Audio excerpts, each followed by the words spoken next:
Hypergamy tempts women to see every imperfection in a male as some sort of an abuse. Now, physical abuse is an issue that can never be overlooked. It has to be addressed. It can never be denied. It must be confronted.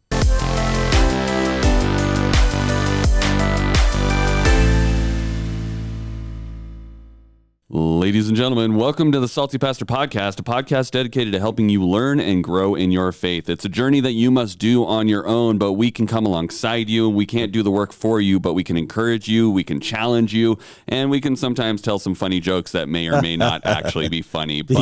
My name is Jesse Mayer. I will be your host, and we can't do the Salty Pastor Podcast without the Salty Pastor himself, Dr. Douglas Peake. Well, welcome everybody. Sorry, I'm still a little froggy. Dr. Peake, you're taking my thing. I'm known as the guy with the low voice. You're not allowed to steal my thing. Voice. We're doing slow jams with Dr. Douglas Peake. Reminds me of, who was that? Wolfman Jack? Yeah. That guy? That was crazy. Yeah. But it's good that you're all here today. And so we're going to be talking about the practical application of the Bible study that we did on Tuesday, where we talked about the things, the qualities, the values in Proverbs 31 that the feminine brings to creation and how important it is. So I'm really interested today on seeing how in the world you are going to talk about women to women and not get in trouble. Oh, well, I don't know if that's going to happen. No. Well, what I'm going to do is I'm going to stay away from opinion. Let's just stick with facts, give facts and focus on what does the Bible actually teach factually and what's happening in the world factually. And hopefully women can make up their own minds. They'll hear some information and some data points. I would encourage men who listen to this. Our audience is predominantly men. Mm-hmm. And I would encourage all the guys who listen to this to not try to use these things, as ammunition, to go talk to your wife. What I would do is if you want her to engage with you on it, I would encourage you, ask her to listen to it and then say, hey, let's talk about it and see what you think. Yeah, I think that's the best way to do it rather than just coming at them guns blazing. That's right. Saying, well, Pastor Doug said on his podcast.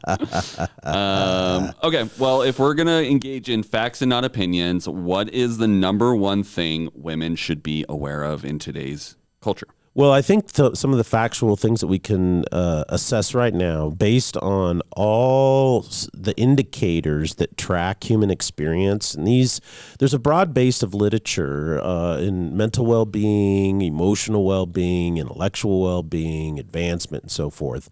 And it says that even though women today in America are the most free, they are the most equal, most empowered, they are also the most unfulfilled. They experience less happiness. They have less meaning across the board. So I think that the reason for this is the uniqueness of what it means to be a female is being diluted or removed. So, for instance, one of the things is that females are unique and special in that only they can carry a child and give birth. Now, this is important to understand. Whether you carry a child and give birth is not the point. The point is that only you have the potential to do that.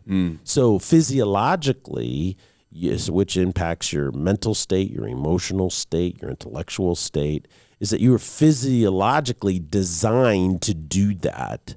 And we know this to be true, is that every single human being who's entered into the world has done so through a female birth canal. There is no other way in which that can happen. Now, what's really interesting, though, is that women are being told or taught or whatever you want to call it in ways that are diluting this uniqueness and specialness. This is out of the Harvard Medical School, okay? This is not some weird gender studies program at Harvard. This is Harvard Med, okay?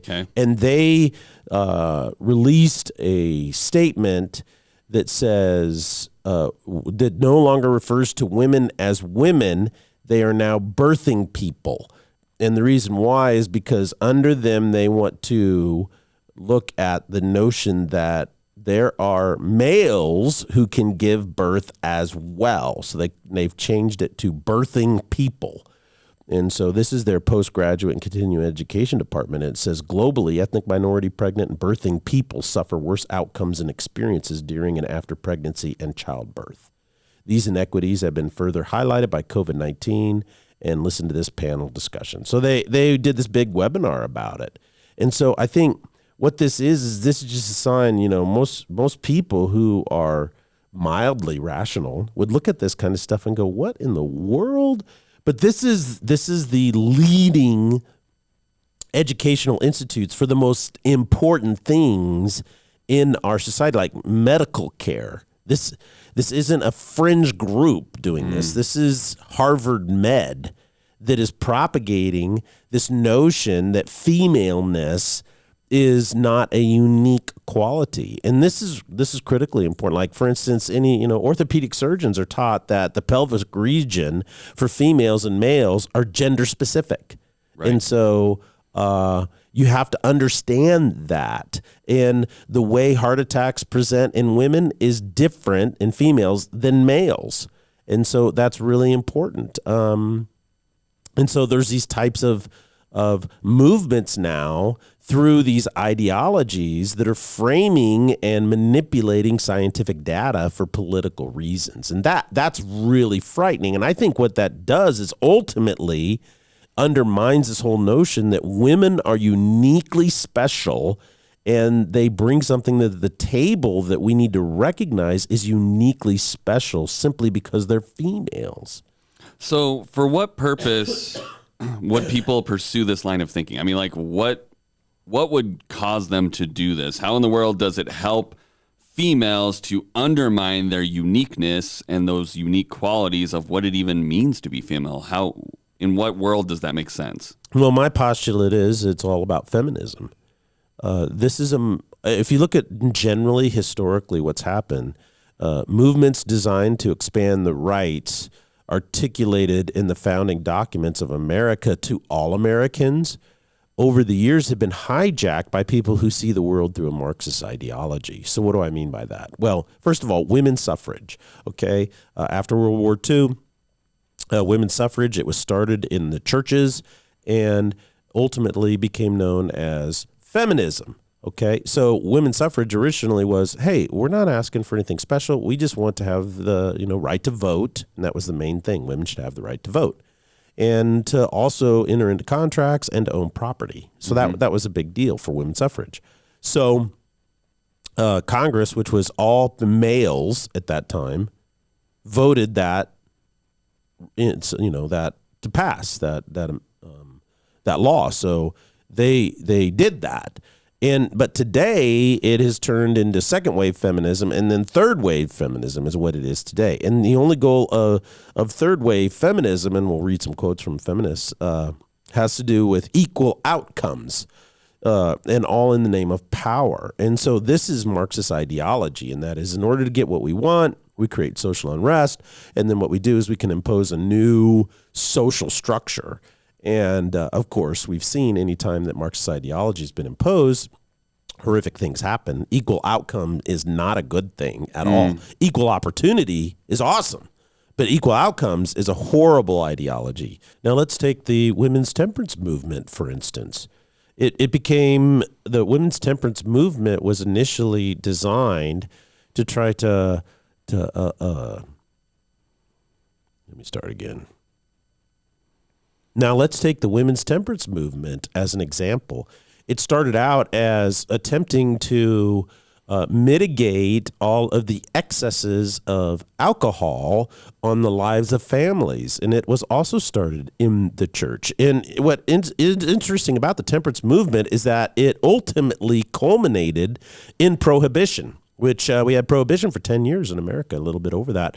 And it was kind of an experiment to try to realize, well, we just can't do that level of control. And so even though women's suffrage continued, the women's temperance movement then was, once the prohibition was repealed, kind of died out.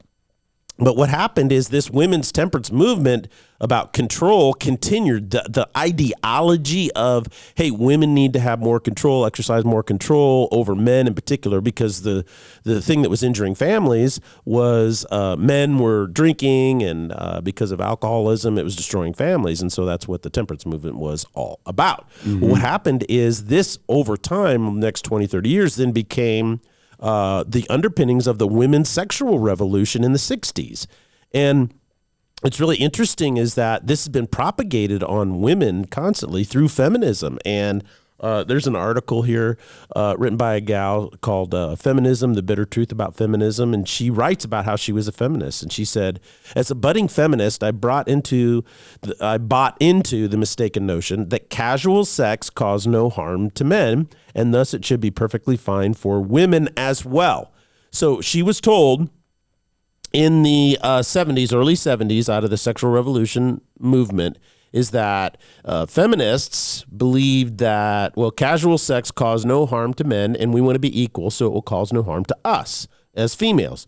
After all, she writes, feminists were intent on leaving the male-female playing field, leveling the male-female playing field, which meant dismantling traditions like marriage and commitment, and in the process, encouraging women to imitate masculine behavior.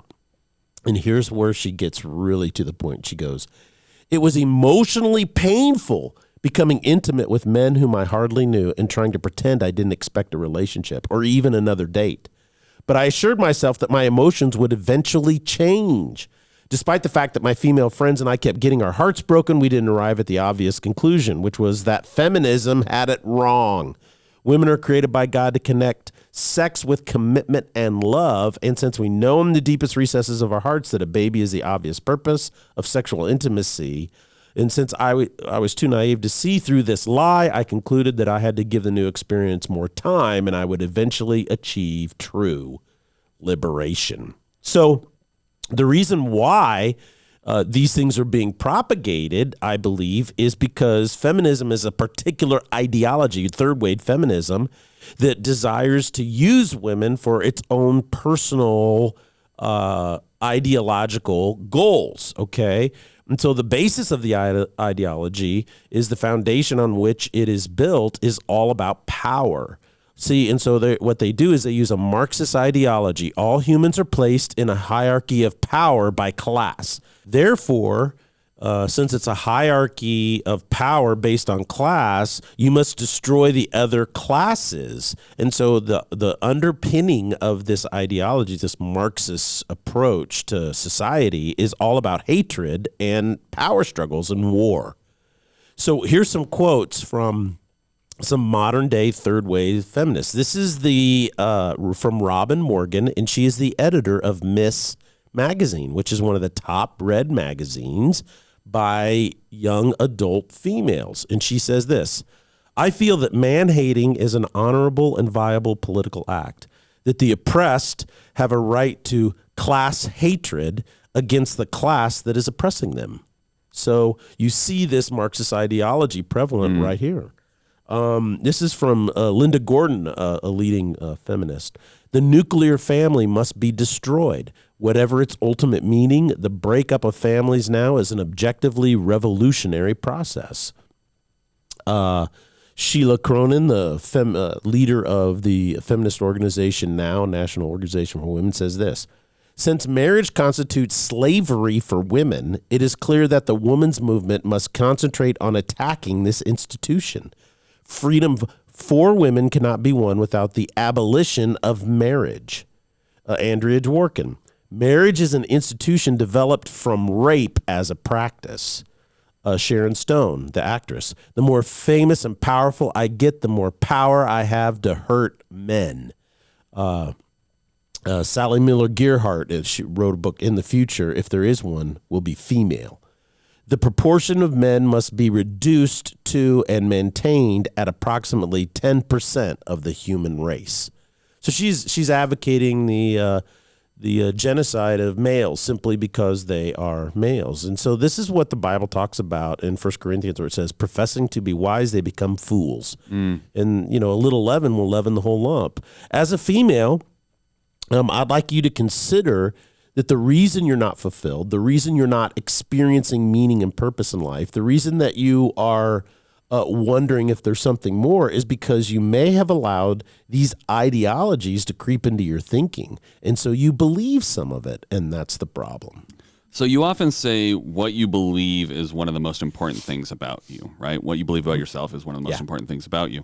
Now, these ideologies are pretty radical that you're talking about. So when they seep into females' belief systems, they could have a very dramatic impact on them. Yeah, absolutely. It creates total chaos, I think.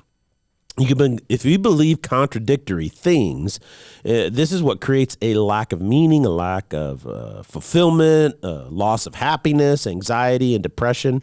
And I think that's why so many women, when you look at these indicators, as we started this podcast off with, are doing so poorly on all these indicators.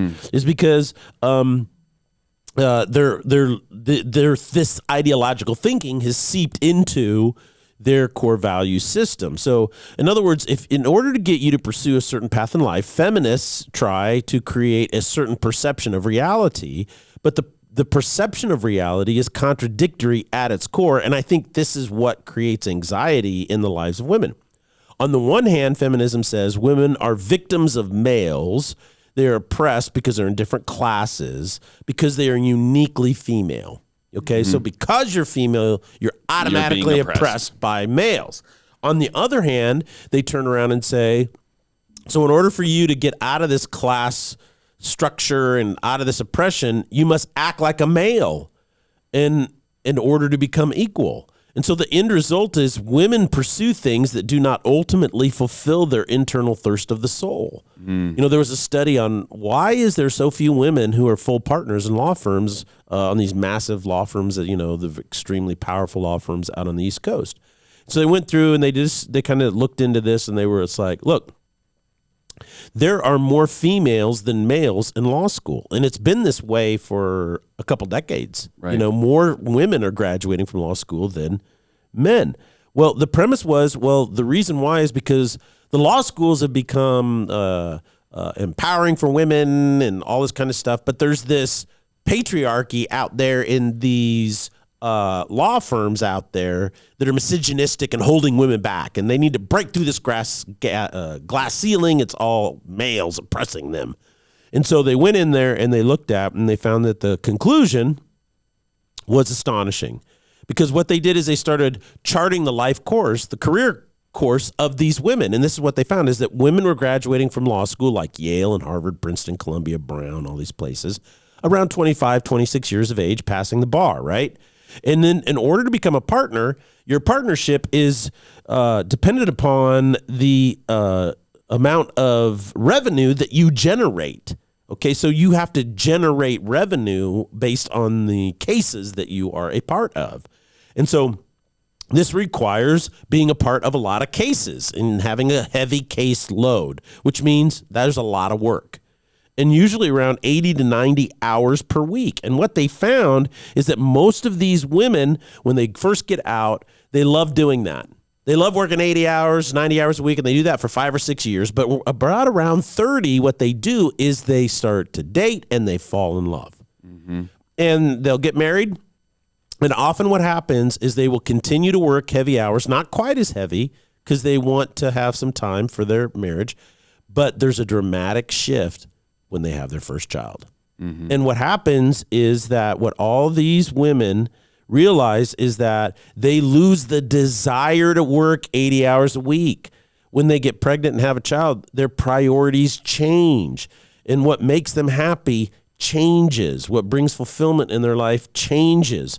Well, third wave feminists know this, and this is why they are anti-birth. They will do anything and everything to get women to not give birth, which is kind of crazy. They are attempting to thwart the natural drive within women. Molly Hemingway wrote an article. She writes for The Federalist and another thing. She's a very well-known kind of analyst, you know, on TV. She wrote a thing that says, if feminists like women so much, why are they constantly trying to change us? And her point is that feminism is a specific ideology. It's very radical, and it's trying to force women to hate men and to be anti-birth. The goal is to never give birth, because once you do that, you give up your power. Well, this to me just sounds absolutely absurd, because it's a denial of your basic physiology and how you're created, how your body and your brain and your emotions, everything is worked and wired around this.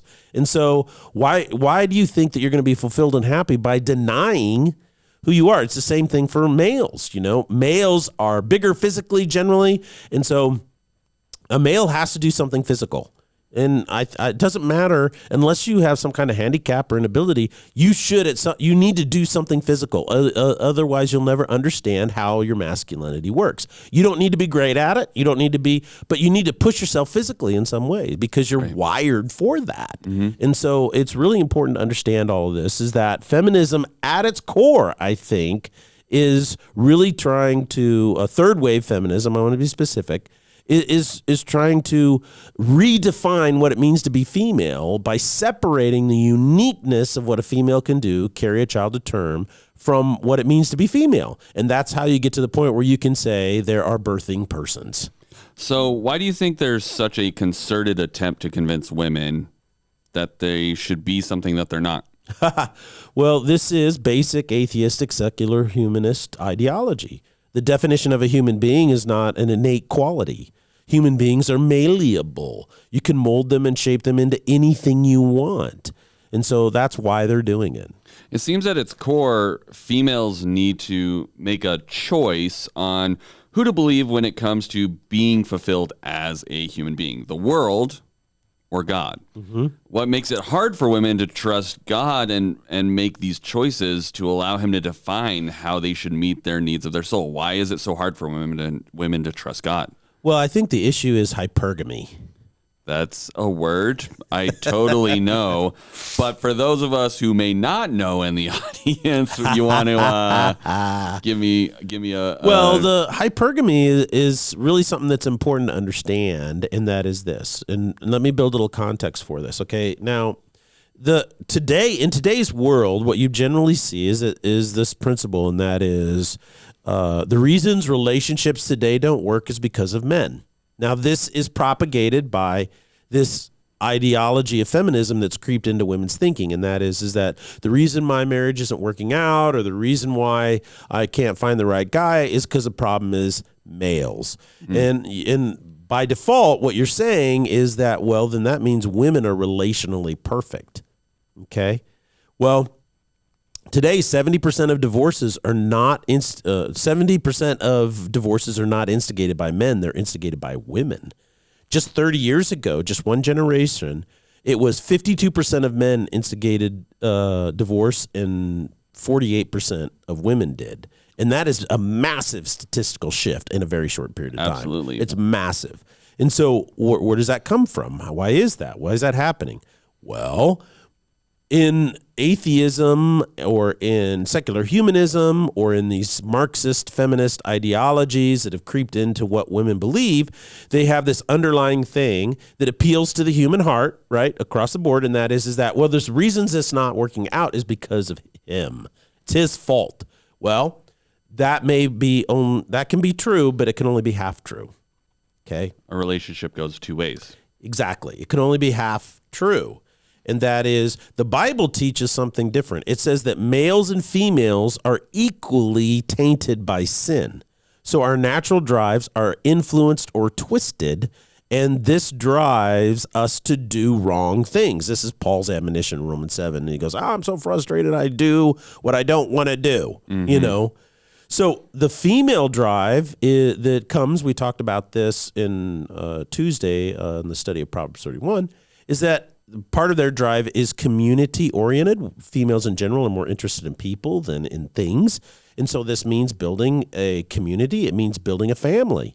And they want their family to be strong. They want it to be safe. They want it to be a capacity to provide, all of these types of things. And research shows that males will choose females based on compatibility and chemistry. Their social status, the amount of money they make, is irrelevant to males. In other words, males would choose females regardless of their social standing. Mm-hmm. Well, what all research shows today is that for females, this never happens. A female will not marry down subconsciously to a man that she feels is below her on the social ladder. And this is the essence of hypergamy. Hypergamy is a subconscious drive of females to improve their social standing in the community of which they are a part through their male relationships. And so, like, for instance, you see this, it's becoming more prevalent because now we have all this data that just shows it in black and white. On all the dating apps out there where you try to say, hey, I like this person, they like me. And if you get matches, then you can kind of start texting and talking. I'm aware of this situation. You're aware of how that works. Well, someday you'll explain it to me. But this is what's really interesting. The data comes out. Did you know 75% of all females on dating apps only go after the top 10% of males? Whereas males go after everyone. It's a much wider percentage. Yeah, exactly. This is hypergamy on display. I mean, we see this in a lot of our media as well. I mean, you typically see it a lot in this like idea of all these Regency kind of TV shows or movies. So you see these ladies that are looking for the prince or the lord or whatever to come by and take them out of their current standing in their family. I mean, Pride and Prejudice is based off of this. I mean, it's all Bridgerton on Netflix. That's a big thing right now. I mean, all of these different shows, it shows this constantly. I mean, even in Disney, you see Sleeping Beauty and the prince comes to save her. It's very rarely some lower standing person. The happy dwarf did not get. And it's like, it's not to say there aren't versions of that, but more often than not, we do see this, a lady looking to move up in some form or fashion. It may not always be a lord. Yes, an archetype that these are all archetypes. Yeah, hypergamy is what causes dissatisfaction within the relationships of females. So hypergamy is a drive, and it comes from your good drive of wanting to build community, wanting to have a strong family, wanting to have a great marriage, all your dreams, having a prince come and pursue you. These are all wonderful, ambitious things. But how does the taint of sin warp that or change that in you? Well, it can create dissatisfaction within the relationships that you do have. It robs you of contentment and peace. You always want more. What you have is never enough relationally. Hypergamy causes women to nag the men in their lives to do better or be better. And they're just simply saying, well, I'm just trying to hold them to a standard. Hypergamy causes women to subconsciously try and change their men and manipulate them in any way that they can. Hypergamy causes women to judge the men in their lives harshly. I know this is stuff that a lot of women don't want to hear because they may have bought into this notion that if there's a problem in the relationship, it's him. And what's happened is our society has taught women to be passive aggressive. And so what that basically means is a woman will say, well, I'm not getting along with fill in the blank, or we have problems, fill in the blank. And then they start off, someone will say, well, what's going on? And they'll say, well, I know I'm not perfect, but he does this, and this. And that's the basic argument that I have heard over the last 30 years in every marriage counseling session I've ever been in.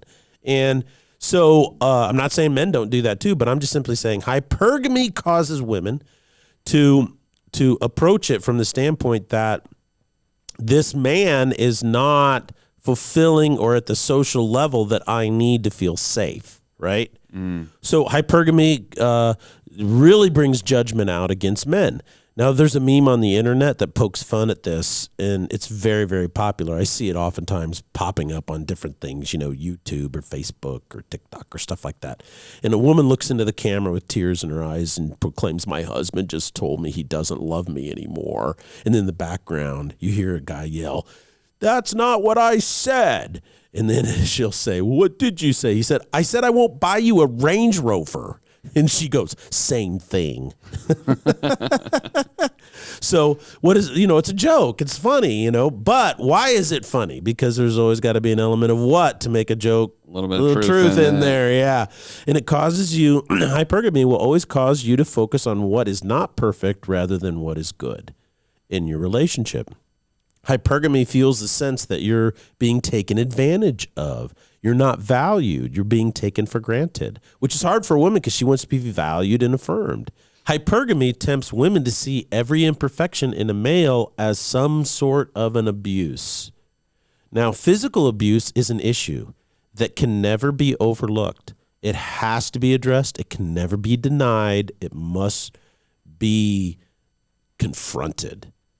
However, because of the seriousness of that, we now have expanded it to try to include everything. We have emotional abuse, which does that occur? Sure.